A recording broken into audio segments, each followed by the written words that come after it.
साथीहरू आज चाहिँ हामीले खासमा चाहिँ यो मन्त्रालयमा मेयर फोरम सहितको छलफलमा चाहिँ जति काठमाडौँ उपत्यकाभित्रको बनेपादेखिको फोहोर हाम्रो सिजोल बन्तरे डाँडामा साइडमा विसर्जन हुँदै आएको थियो। उहाँको सम्पूर्ण मेयर साहबहरू त्यहाँ आउनु पर्यो, तर कोही पनि मेयरहरू जम्मा 4-5 जना बाहेक कोही पनि मेयरहरू नआइसकेपछि हाम्रो माननीय धादिङ क्षेत्र नम्बर 1 का माननीय आशिका तामाङज्यूले चाहिँ त्यहाँ आक्रोश चाहिँ हाम्रो पक्षमा उहाँले पोख्नु भएको। किनभने 20-21 वर्षदेखि हामी पीडित भइरहेको र तपाईँको चाहिँ मेयरहरूले पनि यसलाई चाहिँ विशेष रूपमा नलिएको कारणले उहाँले आक्रोश व्यक्त गर्नु भएको छ। त्यसको लागि हामी 20-21 वर्षसम्म यहाँ पिल्सिएर बसेका स्थानीय पीडितको तर्फबाट हामी आशिका तामाङज्यूलाई धन्यवाद व्यक्त गर्न चाहन्छौँ। र अर्को कुरा भनेपछि हामीले आज 1 घण्टा भनेर हामीले आज 3 घण्टा चाहिँ हामीले बन्द गरेका छौँ। अहिले 10 बजीबाट हामीले खोल्दैछौँ र विशेष गरी चाहिँ हामी यो सरकार र महानगरलाई के चाहिँ निवेदन गर्न चाहन्छौँ, के कुरा चाहिँ उहाँहरूलाई झल्काउन चाहन्छौँ भने केही दिन अगाडि मात्र हाम्रो यही बन्तरे डाँडा चिटोल बन्तरे डाँडामा 20-22 वर्षदेखि ज्यालादारीमा काम गरेका यता हाम्रो नुवाकोटका एकजना आदरणीय बद्री दाईको चाहिँ क्यान्सरको कारणले मृत्यु भयो। क्यान्सरको कारणले मृत्यु हुँदाखेरि पनि उहाँले 5,000 रुपियाँ पनि उहाँको परिवारले पाएको छैन।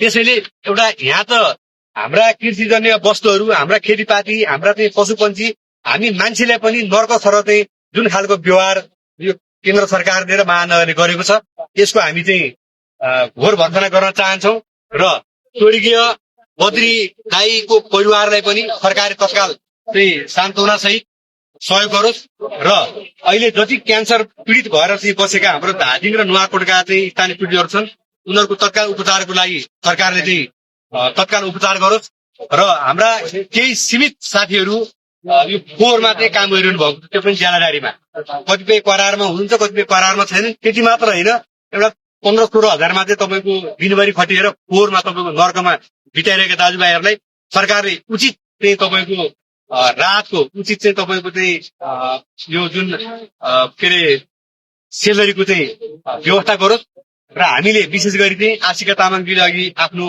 फेसबुकबाट पनि राखिसक्नु भएको छ। अब 14 दिन बाँकी छ। 14 दिनभित्रमा हाम्रा धेरै ठुलो मागहरू छैनन्। हिजो सरकार र महानगरले आफैले हस्ताक्षर गरेका मागहरू हुन्, त्यो कार्यान्वयन गर्न पर्यो भन्ने हाम्रो कुरा हो।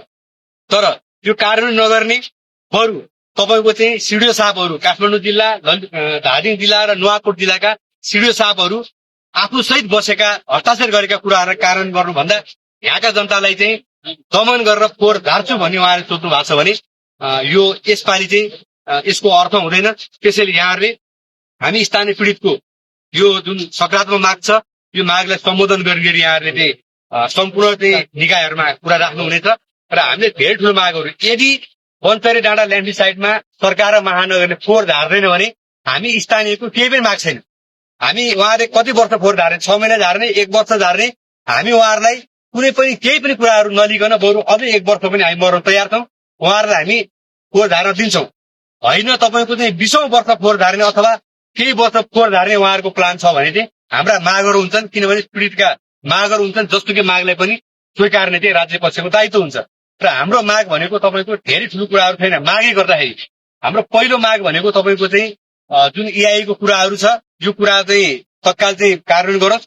अर्को कुरा भनेको लिचेर व्यवस्थापनको कुरा छ। लिचेर तपाईँको चाहिँ कल्पो खोलामा हिजो पिउने पानी सर चाहिँ बनाउने लिचेरबाट भन्ने कुराहरू थियो। अहिले तपाईँको गजुरी हाम्रो बेलकुटगढी नगरपालिका हुँदै गल्तीसम्म त्रिशुलीमा पनि यो पानी मिसिसकेको छ, यसको व्यवस्थापन होस्। अर्को भनेको तपाईँको चाहिँ विशेष कार्यको व्यवस्था, स्वास्थ्य र शिक्षामा विशेष कार्यको व्यवस्था हुनु पर्यो। त्यो भनेको स्वास्थ्यमा हामीलाई अब बिमा चाहिएन, स्वास्थ्य बिमा चाहिएन। हाम्रो प्रभावित क्षेत्रका चाहिँ स्थानीय पीडितहरूलाई जतिसुकै रोग लागे पनि तपाईँको चाहिँ जति नै खर्च लागे पनि त्यो सरकारले बिहोर्नु पर्यो। हामीलाई चाहिँ त्यो विशेष कार्डको व्यवस्था हुनु पर्यो। र अर्को भनेको शिक्षामा विशेष कार्ड, त्यो भनेको चाहिँ प्रभावित क्षेत्रका तपाईँको विद्यार्थीहरूले काठमाडौँ उपत्यकाका जुनसुकै स्कुल कलेजमा चाहिँ फ्रीमा पढ्न पाउनु पर्यो भन्ने हाम्रो माग हो। र अर्को माग भनेको रोजगारको कुरा छ। रोजगार हाम्रो केही साथीहरूले बोरमा चाहिँ तपाईँको बिहान 4 बजे 3 बजेदेखि उठेर लडाई लडिरहनु भएको छ, लडाई गरेर खाइरहनु भएको छ, आफू रोगसँग मरिरहनु भएको छ। हामी त्यो चाहँदैनौँ। दक्षको आधारमा काठमाडौँ उपत्यकाभित्र भएका उद्योग कल कारखानामा पनि स्थानीय पीडित जनसमुदायहरूले त्यहाँ चाहिँ हामीले रोजगार पाउनु पर्यो भन्ने कुराहरू हाम्रो मागहरू यति नै मागहरू छन् र तपाईँको क्षतिपूर्तिको कुराहरू पैसा छुट्याएको भन्छ तपाईँको जसरी चाहिँ राज्यले नौटङ्की गरिरहेको छ यदि पैसा छुट्याएको हो भने क्षतिपूर्तिलाई तत्काल तपाईँको बाँडोस् होइन भने यस्तो नौटङ्की नाटक गरेर तपाईँको चाहिँ हामी जनतालाई रुमलैनी वातावरण नगरोस् हामी त्यो भन्न चाहन्छौँ र विशेष गरी हिजो आशिका तामाङ माननीय आशिका तामाङजीले जुन हिसाबले हामी सिडोल पञ्चायत डाँडाका स्थानीयवासीको लागि आक्रोश व्यक्त गर्नुभएको छ त्यो हाम्रो लागि अमृत सर हो किनभने हिजोको दिनमा हाम्रा नेताहरूले त्यो खालको चाहिँ विष ओकल्न सकेको भए सायद आज हामी त्यो फोहोरमा मरिरहन पर्दैन थियो र हामी यो मानेमा पनि माननीय आशिका तामाङजीलाई धन्यवाद व्यक्त गर्न चाहन्छौँ र उहाँले आफ्नो प्रोफाइलमा पनि स्ट्याटस लेखिसक्नु भएको छ 14 दिनको समय सीमा उहाँले दिनुभएको छ र हामी 20 गते हामी अब कुनै पनि निवेदन दिनेवाला छैनौँ हामी कुनै पनि सहमति उधारो सहमति पनि गर्नेवाला छैनौँ र हाम्रा चालक साथीभाइहरूले पनि हामी के भन्न चाहन्छौँ भने तपाईँहरूले यदि यो सरकारले कुनै पनि कुराहरू सहमति गरेन हामीलाई फेरि पहिलाको जस्तै स्थिति बनाउन खोज्यो भने 20 गतेबाट चाहिँ हाम्रो पूर्ण रूपमा सिडोल पञ्चायत डाँडा बन्द हुने कुरा पनि जानकारी गराउन चाहन्छौँ र यो कार्यक्रममा उपस्थित हुनुभएका सम्पूर्ण पत्रकार साथीहरू दाजुभाइ तथा दिदीबहिनीहरू प्रहरी साथीहरू सम्पूर्णलाई धन्यवाद व्यक्त गर्दै आज चाहिँ हामीले जुन बन्दको कार्यक्रम गरेको छौँ यो खुला भएको जानकारी गराउन चाहन्छौँ हस् धन्यवाद नमस्कार